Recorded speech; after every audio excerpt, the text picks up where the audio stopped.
Producing renewable natural gas or biomethane is very profitable and can even be done at production sites where no pipeline or grid infrastructure is available.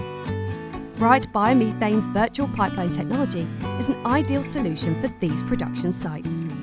Manure is a valuable resource for energy production. Why waste it? Producing energy from manure starts with feeding the manure into a biogas plant.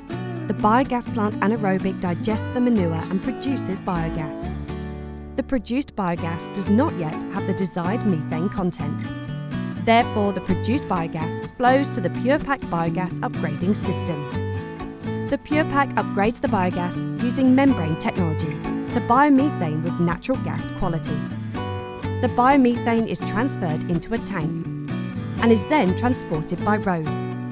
This enables the biomethane to be transported to a remote facility with a gas grid entry point.